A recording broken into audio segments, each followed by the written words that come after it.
مشاهدينا الكرام، أهلا بكم. خبر حصري وعاجل على حكيم زياش وردنا الآن. حكيم زياش يقاطع تدريب نادي غاتا سراي.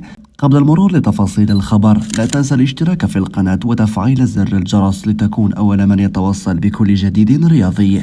كشفت وسائل إعلام تركية أن الدولي المغربي حكيم زياش توقف عن التدريب مع ناديه غالاتا سراي بعد عدم حصوله على راتبه في يناير الماضي. وبحسب ما نقلته صحيفة التقييم التركية، فإن اللاعب حكيم زياش هدد بالغياب عن التدريب مع فريقه، وهو ما كاد أن يسبب أزمة حقيقية داخل النادي التركي قبل أن يتدخل قائد الفريق موسليرا فرناندو لإقناعه ليعيد النظر في قراره ويواصل التدريب.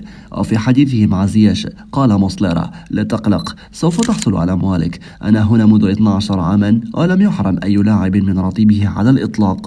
وبحسب الصحيفة، فإن كابتن الفريق تمكن من إقناع زياش بالعودة إلى التدريبات. جدير بالذكر أن النادي التركي سيحصل من الاتحاد الدولي لكرة القدم فيفا على مبلغ تعويض عن إصابة زياش في الكان، وتشير التقارير إلى أن المبلغ يصل إلى 350 ألف يورو، وهو ما سيغطي راتب الدولي المغربي لشهر فبراير المقبل، حيث سيغيب بسبب الإصابة.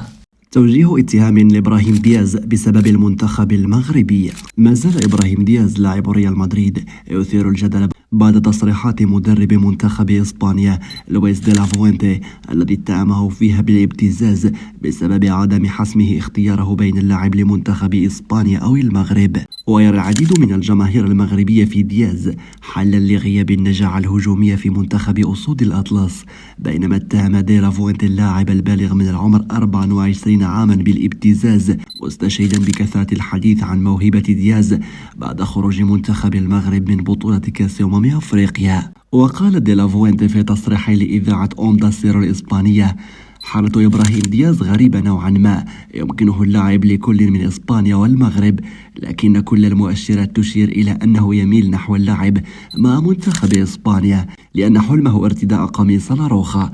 وعن احتمال استدعاء دياز لمنتخب إسبانيا مستقبلا، أوضح دي لافوينتي: إذا كان يريد الانضمام إلى لاروخا فعليه أن يفعل ذلك بقناعة تامة. الابتزاز لن يجدي نفعا، لا يمكن أن تسير الأمور على هذا النحو. يذكر أن المدير الفني لمنتخب المغرب وليد الركراكي اجتمع مع دياز في 3 مناسبات لإقناعه بارتداء قميص أسود الأطلس، الأولى في إيطاليا عندما كان يلعب مع الميلان، والثانية في مدريد، والثالثة في مدينة طنجة. لقجع يقوم بخطوة أخيرة من أجل دياز. الركراكي في أول جولة أوروبية بعد الكان. قبل المرور للتفاصيل، لا تنسى الاشتراك في القناة وتفعيل زر الجرس لتكون أول من يتوصل بكل جديد رياضي.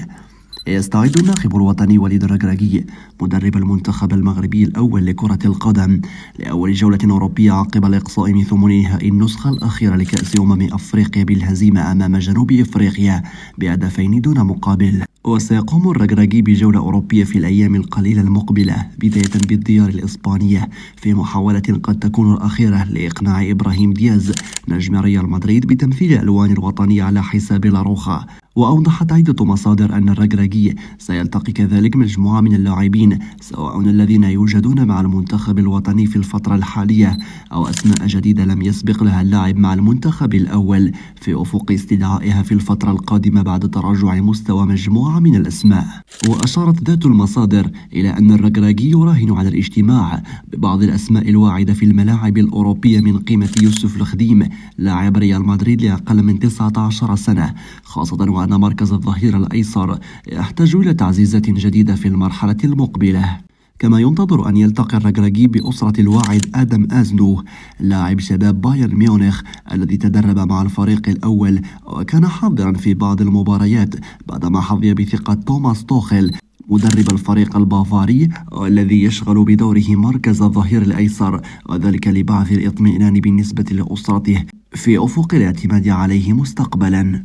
وذكرت عدة تقارير إعلامية أن الركراكي سيكون له لقاء مع مجموعة من اللاعبين في الديار الأوروبية بأزيد من 4 بلدان قبل تحديد القائمة التي سيعتمد عليها في المعسكر الإعدادي المقبل.